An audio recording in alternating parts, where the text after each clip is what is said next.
আসসালামু আলাইকুম ওয়া রাহমাতুল্লাহ। কিছু আনুষ্ঠানিকতাই বুঝি। আমাদের আসলে ধর্ম তো আল্লাহ দিয়েছেন আমাদের জন্য, আমাদের জীবনটাকে আরো ভালো করতে, সুশোভিত করতে, সুন্দর করতে, বরকতময় করতে, আরো এনজয়েবল এনজয়েবল করতে। আসলে আমাদের জীবনটা আমরা উপভোগ করব, এটা আল্লাহ চান। চান। শুধু বিষয়টা হলো উপভোগটা হবে সামগ্রিক। আমাদের শুধু যেন দেহই খুশি না হয়, আত্মা, দেহ, মন খুশি হয়। আর হবে সামগ্রিক কল্যাণ। অর্থাৎ আমার শুধু এই আজকের রাত্রে উপভোগ করব, কালকে টেনশন করব, তা নয়। আমরা যেন এই দুনিয়ার জীবন এবং আখিরাতের জীবন পুরোটাই উপভোগ করতে পারি। উপভোগ্য করতে জি, পারি। এই জন্য আল্লাহ তাআলা দিন দিয়েছেন। আমরা দিন পালন করলে আল্লাহ তাআলার উপকার হয় না, এমনকি আমরা দিন পালন করলে আল্লাহ রাসূল সাল্লাল্লাহু আলাইহি ওয়াসাল্লামের কোনো উপকার হয় না। আর এজন্যই জীবনের স্বাভাবিক কর্মগুলোকে একটু সাজিয়ে নিয়ে আমরা অনেক কল্যাণ পেতে পারি। যেমন যেটা আপনি আজকে তুলেছেন, ঘুম। প্রতিটি মানুষই ঘুমায়, কিন্তু এই ঘুম যদি একটু সুন্নাত মতো হয়, তাহলে ঘুমের মাধ্যমে আমরা জাগতিকভাবে উপকৃত হতে পারি, সওয়াব পেতে পারি। যেমন আমরা প্রত্যেকেই দাঁত ব্রাশ করি, মুখ ব্রাশ করি, প্রতিটি মানুষই। যখন কেউ সকালে ঘুম থেকে উঠে ঘুমাতে যাওয়ার আগে দাঁত ব্রাশ করেন, দাঁত ব্রাশ না করলে দাঁতে পোকা হবে।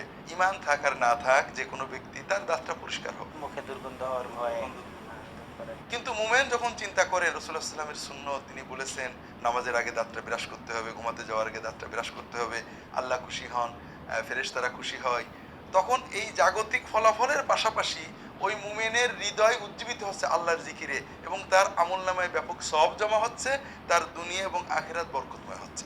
এটা আল্লাহ তাআলার জিকিরে পরিণত হয়েছে। জিকিরে পরে ইবাদতে পরিণত হয়েছে, আল্লাহর জিকির এবং রাসূলুল্লাহ সুন্নতে পরিণত হয়ে গেল। তাহলে শুধুমাত্র অনুভবের কারণে, চেতনার কারণে আমাদের জাগতিক কর্মটাই ইবাদতে পরিণত হয়ে গেল। ঠিক তেমনই ঘুম। ঘুমের প্রথম বিষয় হলো ঘুমের গুরুত্ব। আল্লাহ তাআলা কোরআন কারীমে বারবারই ঘুমের গুরুত্ব, জাআলনা নাওমাকুম সুবাতা। আল্লাহ তাআলা বারবার কোরআনে বলেছেন, তোমাদের ঘুমকে আমি তোমাদের পরিপূর্ণ বিশ্রাম দিয়েছি। ঘুম তোমাদের বিশ্রাম, এবং সেই ঘুমটা রাতে হতে হবে, এটা আল্লাহ বারবার বলেছেন। আমরা বর্তমান আধুনিক সভ্যতায় অনেক সময় গভীর রাত পর্যন্ত জেগে থাকি, দিনের বেলায় ঘুমাই। এটা আল্লাহর নিয়মের বিপরীত। যেটা আমরা প্রকৃতি বলি, প্রকৃতির নিয়মের বিপরীত, এটা আমাদের ক্ষতি করবে। এবং রাসূলুল্লাহ সাল্লাল্লাহু আলাইহি ওয়াসাল্লামের সুন্নতের বিপরীত, যেটা তিনি নিষেধ করেছেন, আমরা একটু পরে জানবো ইনশাআল্লাহ। তাহলে ঘুমের প্রথম বিষয় হলো আল্লাহ তাআলা আমাদেরকে ঘুম দিয়েছেন আমরা যেন গভীরভাবে বিশ্রাম নিয়ে আবার উজ্জীবিত হতে পারি, এবং রাত্রিবেলায় কিছু সময় ঘুমানোর জন্য আল্লাহ কোরআন কারীমে বারবারই বলেছেন। রাসূলুল্লাহ সাল্লাল্লাহু আলাইহি ওয়াসাল্লাম ঘুমাতে নির্দেশ দিয়েছেন।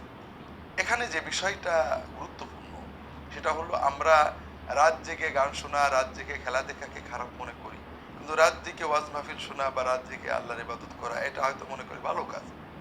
কিন্তু রাসূলুল্লাহ সাল্লাল্লাহু আলাইহি ওয়াসাল্লাম এই ক্ষেত্রেও ব্যালেন্স করতে বলেছেন। অনেক সময় বিভিন্ন ধর্মেও রয়েছে আল্লাহর সাথে সম্পর্কের আবেগে রাতের পর রাত জেগে জেগে ইবাদত বন্দেগী ধ্যানে কাটানো, দিনের পর দিন রোজা অথবা উপবাস পালন, এটা এক ধরনের আবেগ তৈরি হয়, এটা মজাও লাগে। কিন্তু রাসূলুল্লাহ সাল্লাল্লাহু আলাইহি ওয়াসাল্লাম এটা থেকে কঠিনভাবে নিষেধ করেছেন। এবং এই নিষেধ থেকে আমরা সুন্নতের চেতনাটা বুঝতে পারবো, আসলে সুন্নতটা কি। বিভিন্ন হাদিস এসেছে এ ব্যাপারে। তার ভিতরে একটা হাদিস সহিহ বুখারী, মুসলিম, অন্যান্য গ্রন্থে এসেছে।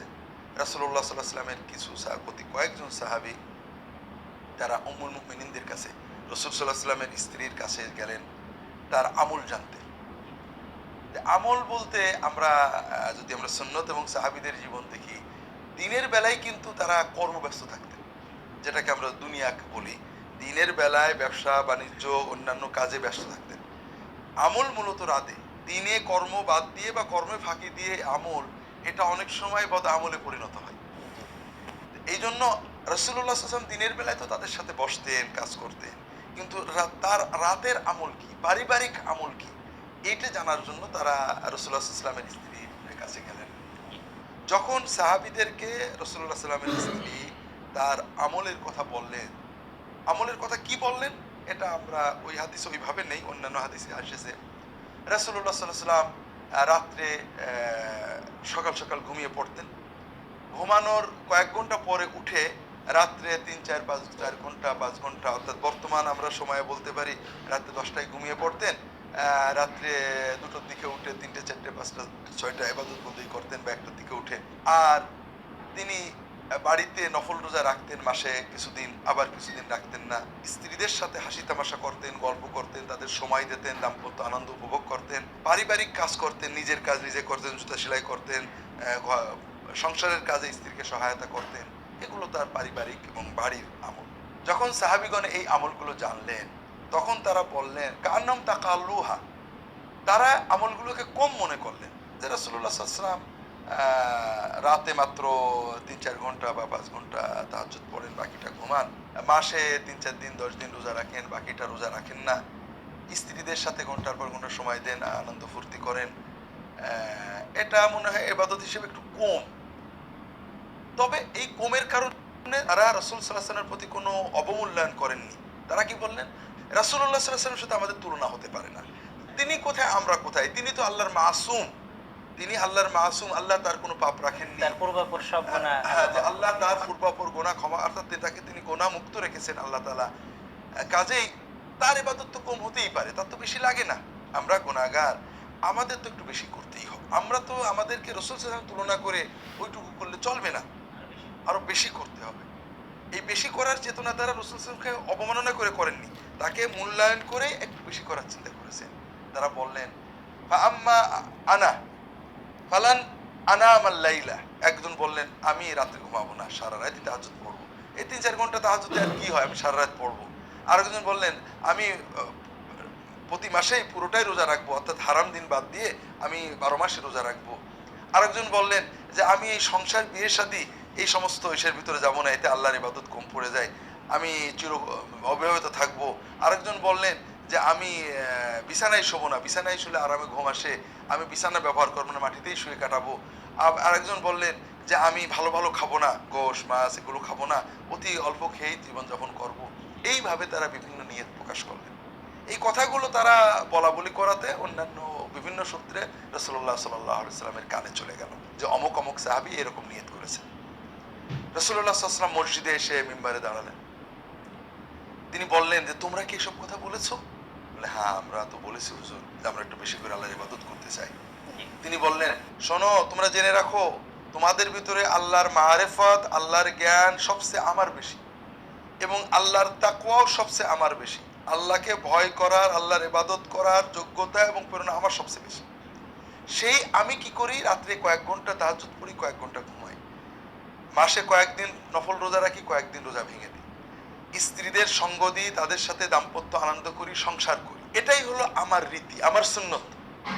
কাজেই কেউ যদি আমার সুন্নত থেকে মুখ ফিরায়, আমার সুন্নতকে ছোট মনে করে, আমার সুন্নতে চলবে না, আরো কিছু লাগবে মনে করে, সেই ব্যক্তি আমার উম্মত থাকবে না। যে মোটে তাহাজ্জুদ পড়েনি তাকে তিনি ধমক দেননি, তাকে বলেছেন তুমি তাহাজ্জুদ পড়লে ভালো, কিন্তু যে তার চেয়ে বেশি ইবাদত করতেছে তাকে ধমক দিয়েছে। এখানে আরেকটা বিষয় খুব ভালো করে আমাদের বুঝতে হবে, এটা আমি পরে বলছি কেন তিনি বলেছেন এটা ঘুমের জন্য, এটা পরে বলবো। আগে সুন্নতটা বুঝতে চেষ্টা করি। ঘুম বাদ দিয়ে ইবাদত করতে কঠিনভাবে নিষেধ করেছেন, আমরা বিষয়টা সংক্ষেপ হলো বলবো, তার আগে সুন্নতটা বোঝার চেষ্টা করি। এই যে কয়েকজন সাহাবী, তারা কিন্তু নবীজির তরিকাকে অবমূল্যায়ন করেননি, তারা রাসূলুল্লাহ সাল্লাল্লাহু আলাইহি ওয়াসাল্লামের তরিকাকে ভালো জেনে শ্রদ্ধা করে একটু বাড়াতে চেয়েছিলেন, কিন্তু তারপরও উনি বললেন এটা অবমূল্যায়ন। কারণ আমরা যখনই সুন্নতের অতিরিক্ত ইবাদত করতে চাইবো, দরুদ শরীফ রাসূলুল্লাহ সাল্লাল্লাহু আলাইহি ওয়াসাল্লাম যেটা পড়তেন সেটা আমরা ভালো জানছি, কিন্তু আরেকটু বেশি পড়বো বা আরো উন্নত ভাষায় পড়তে চাই। কোরআন রাসূলুল্লাহ সাল্লাল্লাহু আলাইহি ওয়াসাল্লাম যেটা পড়তেন ওটাকে ভালো জেনে আরো একটু মজা করে জিকিরটা আরো একটু ভালো করে করতে চাই, অথবা রাসূলুল্লাহ সাল্লাল্লাহু আলাইহি ওয়াসাল্লাম লাগতো না আমাদের আরেকটু বেশি, রাসূলুল্লাহ সাল্লাল্লাহু আলাইহি ওয়াসাল্লাম বসে নীরবে জিকির করতেন, আমরা একটু সমস্বরে বা জোরে বা দাঁড়িয়ে নেচে জিকির করলে আবেগ বেশি হবে, রাসূলুল্লাহ সাল্লাল্লাহু আলাইহি ওয়াসাল্লামের কথা আলাদা। এই আবেগ নিয়ে যদি আমরা করি তাহলে কি হবে, ক্রমান্বয়ে এই অতিরিক্ত ইবাদতটা আমাদের মনে হবে এটা ছাড়া বোধহয় বিলায়াত হচ্ছে না। আর এটা যারা না করে অবিকল সুন্নত মতো বসে বসে করছে, তাদের প্রতি আমাদের একটা অবমূল্যায়নের চেতনা এসে যাবে, আমারটাকে বেশি মূল্য বলে প্রমাণ করার একটা আবেগ আসবে, আর এইভাবে আমরা অবশ্যই সুন্নতকে অবমূল্যায়ন করে ফেলবো। এই জন্যই রাসূলুল্লাহ সাল্লাল্লাহু আলাইহি ওয়াসাল্লাম সুন্নতের অতিরিক্ত ইবাদতে কঠোরভাবে নিষেধ করেছেন। স্যার, সারা রাত ইবাদতে কাটানোর যে নিষেধাজ্ঞা আছে, হ্যাঁ, এটাই এই যে রাসূলুল্লাহ সাল্লাল্লাহু আলাইহি ওয়াসাল্লাম কি বললেন, অন্যান্য অনেক হাদিস আছে, সাহাবী, অনেক যুবক সাহাবী, আব্দুল্লাহ ইবনে ওমর, আব্দুল্লাহ ইবনে আমর ইবনে আস, তারা অনেক সময় এই আবেগে সারা রাত ইবাদত করতেন। রাসূলুল্লাহ সাল্লাল্লাহু আলাইহি ওয়াসাল্লাম বলেছেন শোনো, সারা রাত ইবাদত করবে এটা হবে না, সারা মাস রোজা রাখবে হবে না, তোমার চোখের অধিকার আছে অর্থাৎ ঘুমাতে হবে, তোমার দেহের অধিকার আছে সুস্থ থাকতে হবে, তোমার পরিবারের স্ত্রী সন্তানদের অধিকার আছে, তাদেরকে সময় দিতে হবে। কাজেই এগুলোও এবাদত, এটাও এবাদত, সমন্বয় করতে হবে। এই জন্য রাত্রিতে ঘুমানো রাসূলুল্লাহ সাল্লাল্লাহু আলাইহি ওয়াসাল্লামের সুন্নত। কিছু অংশ এক্ষেত্রে সুন্নত হলো সকাল সকাল ঘুমিয়ে পড়া। রাসূলুল্লাহ সাল্লাল্লাহু আলাইহি ওয়াসাল্লাম সাধারণত ঈশার পরে জাগতে চাইতেন না, ও শেষ রাতের জায়গা পছন্দ করতেন। আমরা বর্তমান আধুনিক সভ্যতায় বা অসভ্যতা যেটাই বলি না কেন, আমরা 12টা 1টা 2টো বেজে যায়, এতে সকালে উঠতে কষ্ট হয়। যদি কোনো আল্লাহর বান্দার জন্য সম্ভব হয় যে আমরা সকাল সকাল ঘুমিয়ে পড়বো, তাহলে সেটা খুবই ভালো হবে। এটা হলো ঘুমানোর সময়, টাইমিং এর সুন্নত। জি। সকাল সকাল ঘুমানো, শেষ রাত্রে ওঠা, ফজরের আগেও কিছু সামান্য হলো ইবাদত করা, ফজর নামাজ জামাতে আদায় করা। এই জন্যই ফজরের পরে ঘুমানো এটা রাসূলুল্লাহ সাল্লাল্লাহু আলাইহি ওয়াসাল্লাম নিরুৎসাহিত করতেন।